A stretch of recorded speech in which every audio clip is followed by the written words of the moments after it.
Hi friends! We are back together for another chapter of Charlotte's Web. I am trying to be proactive. It's Sunday evening and I'm hoping to record all of my read alouds so that I can enjoy a nice day tomorrow. So, we are reading chapter 17 and it's called Uncle. When they pulled into the fairgrounds, they could hear music and see the Ferris wheel turning in the sky. They could smell the dust of the racetrack where the sprinkling cart had moistened it. And they could smell hamburgers frying and see balloons aloft. They could hear sheep bleating in their pens, and an enormous voice over the loudspeaker said, "Attention, please! Will the owner of a Pontiac car, license number H2439, please move your car away from the fireworks shed?" Can I have some money?" asked Fern. "Can I too?" asked Avery. "I'm going to win a doll by spinning a wheel, and it will stop at the right number," said Fern.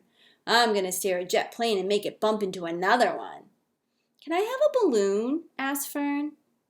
"Can I have a frozen custard and a cheeseburger and some raspberry soda pop?" asked Avery. "You children be quiet till we get the pig unloaded," said Mrs. Arabelle. "Let's let the children go off by themselves," suggested Mr. Arabelle. "The fair only comes once a year." So Mr. Arabelle gave Fern 2 quarters and 2 dimes. Do you know how much money that is, 2 quarters and 2 dimes? See if you can figure it out. He gave Avery 5 dimes and 4 nickels. "Now run along," he said, "and remember the money has to last all day. Don't spend it all in the first few minutes, and be back here at the truck at noontime so we can all have lunch together. And don't eat a lot of stuff that's going to make you sick to your stomachs." "And if you go on those swings," said Mrs. Arabelle, "you hang on tight. You hang on very tight. Do you hear me?" "And don't get lost," said Mrs. Zuckerman. "And don't get dirty. Don't get overheated. Watch out for pickpockets," cautioned their father. "And don't cross the racetrack when the horses are coming," cried Mrs. Zuckerman. The children grabbed each other by the hand and danced off in the direction of the merry-go-round, toward the wonderful music and the wonderful adventure and the wonderful excitement, into the wonderful Midway.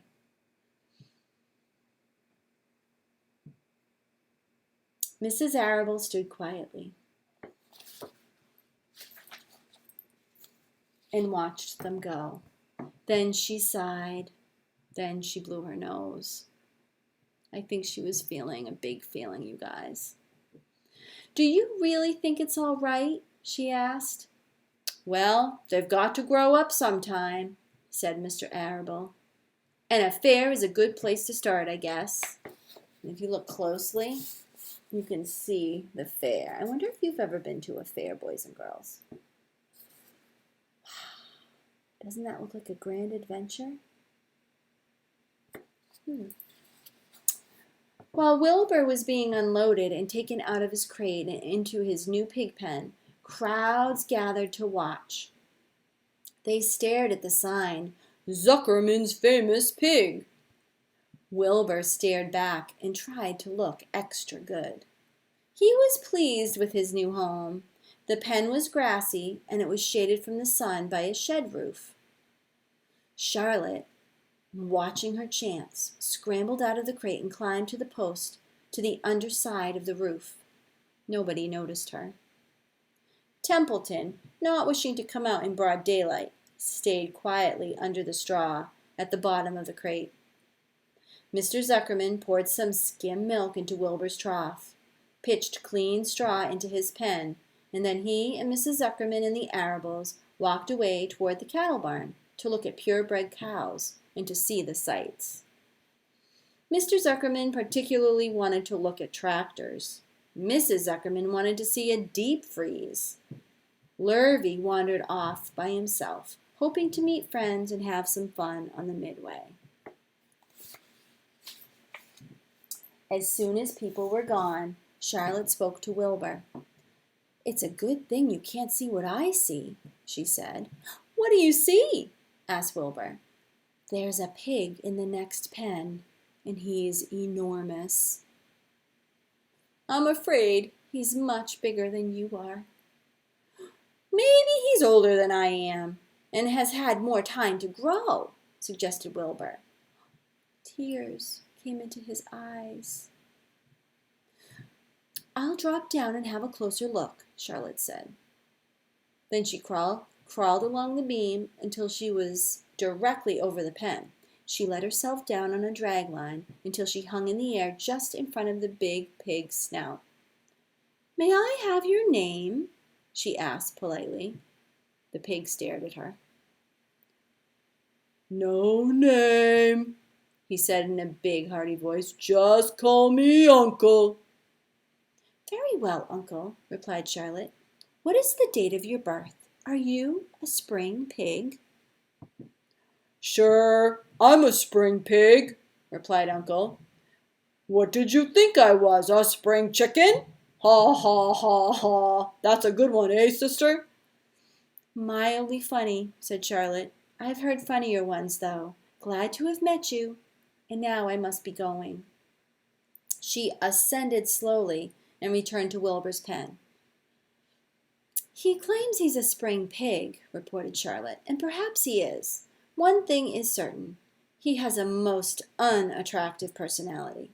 He is too familiar, too noisy, and he cracks weak jokes.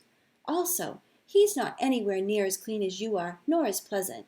I took quite a dislike to him in our brief interview. He's going to be a hard pig to beat, though, Wilbur, on account of his size and weight. But with me helping you, it can be done." "When are you going to spin a web?" asked Wilbur. "This afternoon late, if I'm not too tired," said Charlotte. And here's Uncle. He looks really big, doesn't he? He looks different than Wilbur. "The least things tire me these days. I don't seem to have the energy I once had. My age, I guess." Wilbur looked at his friend. She looked rather swollen, and she seemed listless. "I'm awfully sorry to hear that you're feeling poorly, Charlotte," he said. "Perhaps if you spin a web and catch a couple of flies, you'll feel better." "Perhaps," she said wearily, "but I feel like the end of a long day." Clinging upside down to the ceiling, she settled down for a nap, leaving Wilbur very much worried. All morning people wandered past Wilbur's pen. Dozens and dozens of strangers stopped to stare at him and to admire his silky white coat, his curly tail, his kind and radiant expression. Then they would move on to the next pen, where the bigger pig lay. Wilbur heard several people make favorable remarks about Uncle's great size. He couldn't help overhearing these remarks, and he couldn't help worrying. "And now, with Charlotte not feeling well," he thought, "oh dear." All morning Templeton slept quietly under the straw. The day grew fiercely hot. At noon the Zuckermans and the Arables returned to the pig pen. Then, a few minutes later, Fern and Avery showed up. Fern had a monkey doll in her arms and was eating Cracker Jacks. Avery had a balloon tied to his ear and was chewing a candied apple. The children were hot and dirty. "Isn't it hot?" said Mrs. Zuckerman. "It's terribly hot," said Mrs. Arable, fanning herself with an advertisement of a deep freeze. One by one they climbed into the truck and opened lunch boxes. The sun beat down on everything. Nobody seemed hungry. "When are the judges going to decide about Wilbur?" asked Mrs. Zuckerman. "Not until tomorrow," said Mr. Zuckerman. Lurvy appeared, carrying an Indian blanket that he had won. "That's just what we need," said Avery, "a blanket." "Of course it is," replied Lurvy, and he spread the blanket across the sideboards of the truck so that it was like a little tent. The children sat in the shade under the blanket and felt better. After lunch they stretched out and fell asleep. And that is the end of our latest chapter in Charlotte's Web. I will see you all again tomorrow.